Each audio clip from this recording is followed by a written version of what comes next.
কর্ণ চ্যাটার্জির কথায় গভীর ষড়যন্ত্রে মেতে উঠেছে সত্যজিৎ মুখার্জি। মেহেন্দির অনুষ্ঠানেই একদিকে গৌরবকে ভালোবাসার কথা বলল নন্দিনী, যেটা দেখে বলরাম অবাক হয়ে যায়। অন্যদিকে সত্যজিৎ মুখার্জির অফিসে চোরা কারবারি শুরু হয়েছে, যেটা দেখে পরশুরামও উপযুক্ত পদক্ষেপ নেয়।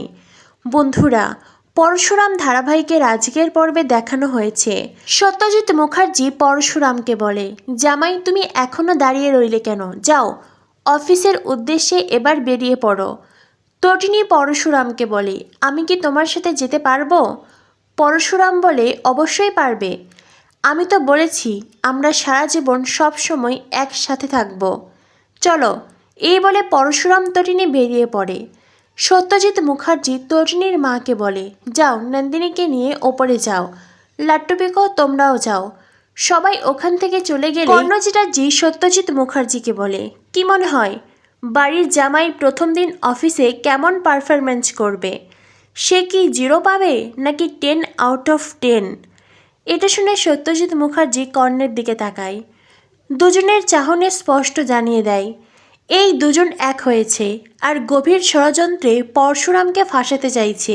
এদিকে পরশুরাম তটিনী অফিসে পৌঁছাতেই দেখে বাবিন, ভানু, ডোডো আগেই দাঁড়িয়ে আছে। বাবিন, ভানু, ডোডো পরশুরামকে চরম অপমান করে।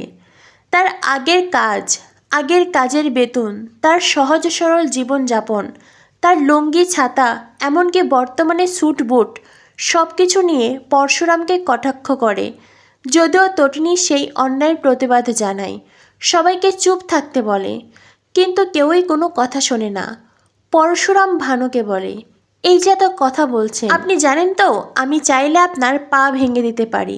আপনি আর কখনোই বুট পরতে পারবেন না।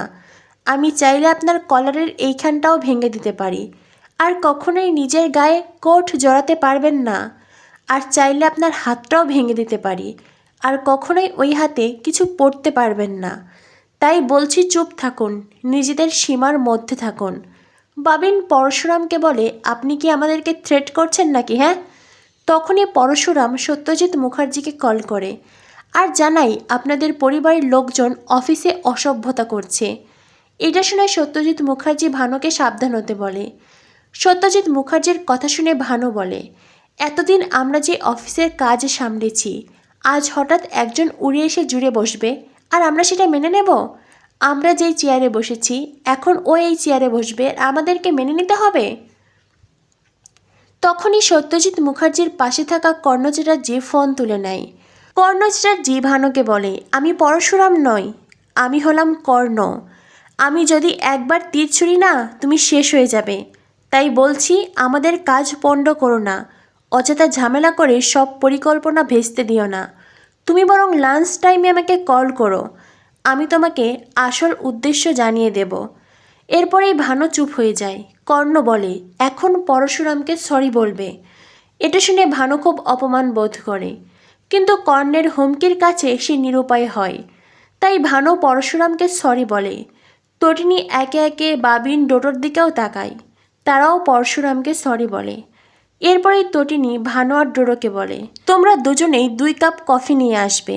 আর এই যে বাবিনদা, তুই যাবি আমাদের জন্য স্ন্যাক্স নিয়ে আসবি।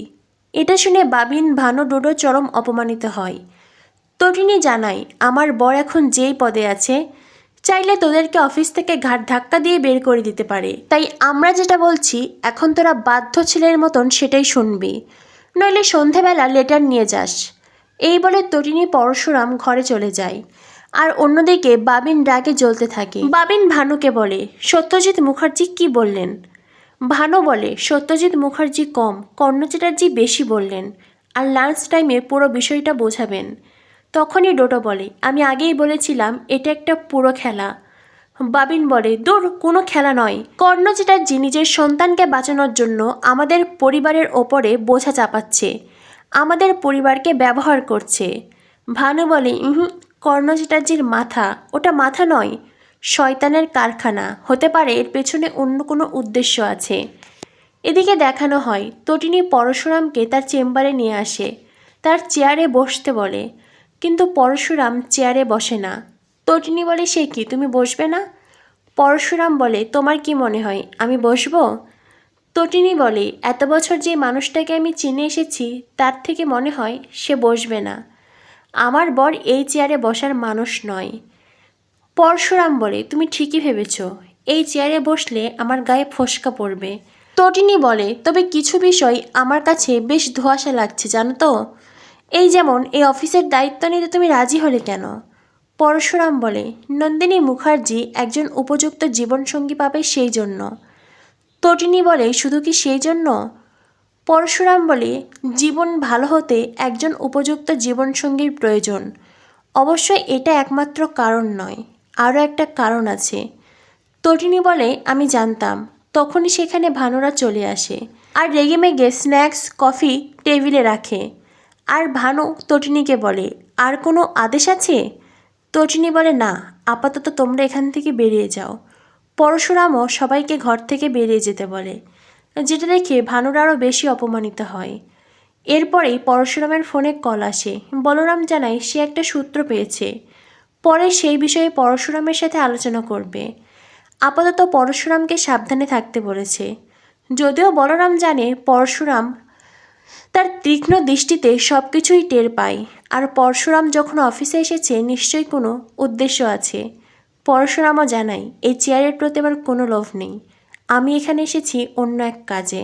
এরপরেই পরশুরাম তটিনী পিরিচে কফি ঢেলে দুজনে একসাথে খায়, ঠিক আগেও যেমন তারা চা খেত। পরশুরাম তটিনীর মধ্যে রোমান্টিক দৃশ্যের সৃষ্টি হয়। তখনই অফিসের একজন স্টাফ আসে, যাকে কিনা পরশুরাম ডেকে পাঠিয়েছিল। সে আসতেই পরশুরাম তাকে কিছু দরকারি ফাইলস আনতে বলে, আর সেই সাথে সত্যজিৎ মুখার্জির কোথায় কোন কোম্পানি আছে, কোথায় কোন কারখানা আছে সব পরিদর্শন করার কথা বলে। তটিনী বলে, আজ তো দিদির মেহেন্দি, তুমি থাকবে না?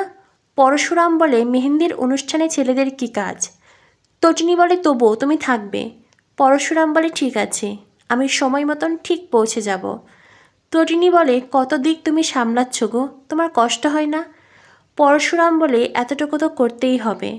আগামী পর্বে দেখানো হয় নন্দিনীর মেহেন্দির অনুষ্ঠানে সবাই আনন্দ মজা করছে। তটিনীরা সব বোনেরা একসাথে গান নাচ করছে। এদিকে গৌরবের ফোন পেয়ে নন্দিনী গৌরবকে ভালোবাসার কথা বলে। আড়ালে দাঁড়িয়ে যে কথাগুলো শুনে বলরাম, গৌরব নন্দিনীর জন্য উপযুক্ত নয়, শেষ অবধি বলরামের সাথে নন্দিনীর বিয়ে হবে। তবে তার আগে নন্দিনীর মন ভাঙবে।